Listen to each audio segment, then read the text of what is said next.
Hello, this is Duncan Foley from Engineering Academy, and this is Introduction to Flowchart Part B. If you haven't looked at Part A, please do so first. Hopefully you'll like it and subscribe to the channels. At the end of Part A, I asked you to work through a couple of examples. Don't worry if you've worked through them and you don't get the same as me. It just might be a different process and stuff. As long as you're learning from it, that's great. Like I say, if you haven't, go back and recap with Part A, and let's see some of these in example. So the first example I gave you was to imagine going to the doctors and the process and decisions being made to ensure you get the appropriate treatment. So this is what I come up with. Like I said, don't worry if you've got to start a different version. So I've started. The patient arrives.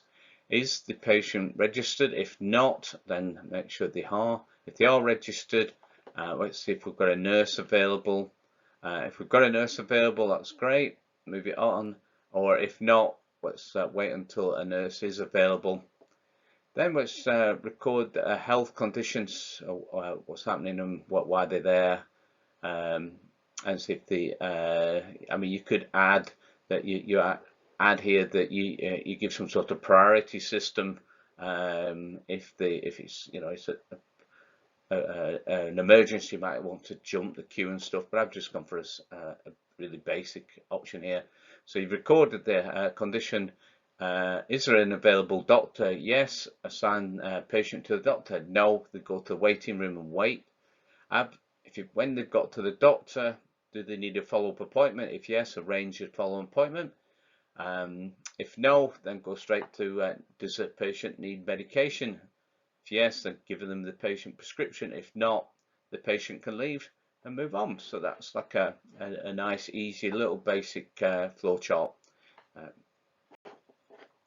let's move to the next example. So you give your child some rules on where to be. If it is before 4 p.m., he better be in school. After 4 p.m., but before 7 p.m., he can be at the playground, but at 7 p.m. he needs to get back home. So let's have a look at what I come up with. So we start again, check the time. What's the time? Is it before 4 p.m.? Yes, he's in school.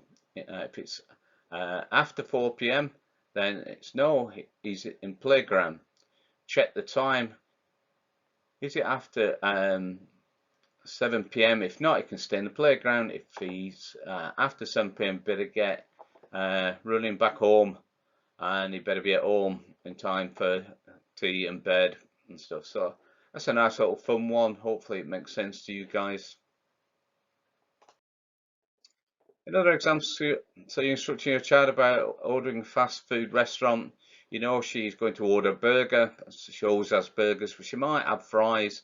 She might have a drink, and these are options. And this she better pay the cashier at the end. So start, order your burger. That's a done deal. She always has a burger. You want fries? Yes, let's order some fries. If not, no. Move on. Do you want a drink? Yes. Order a drink. If not, move on to pay cashier. So that's a really quite linear one, quite easy to work out. So this is an example that comes with FlexSim, the discrete event simulation software, which we've got some tutorials waiting for you. The option would be to jumper, go to the workplace, watch what's happening. So you start, you've got a queue, and they go to testing station 1, 2, 3, then on to the conveyors. And so I think I'd have I'd have a decision here before the queue in the testing stations. You know, is testing station 1 free? If not, send them to 2. If not, send them to 3. Or if it was specifically that only red boxes go to testing station 1, blue to testing station 2, and green to testing station 3, I'd have a query here again asking what color of the box it is and send to the appropriate testing station. So it's okay, is this, but I'm just not convinced about between the queue and the testing station, so I'd probably have added something there. And this is sort of what would happen in FlexSim. You've got the source, the queue.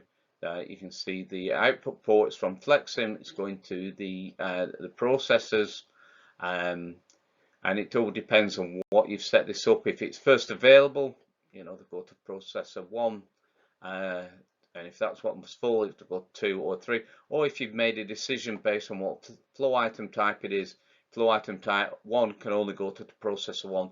That's where, going back to the flow chart we created, that's where I would have put in a bit of a decision happening there.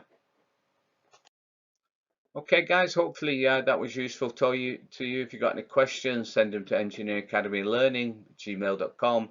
If you've liked the video, please subscribe and tell your friends about it, and let us know if there's any topics you'd like us to cover.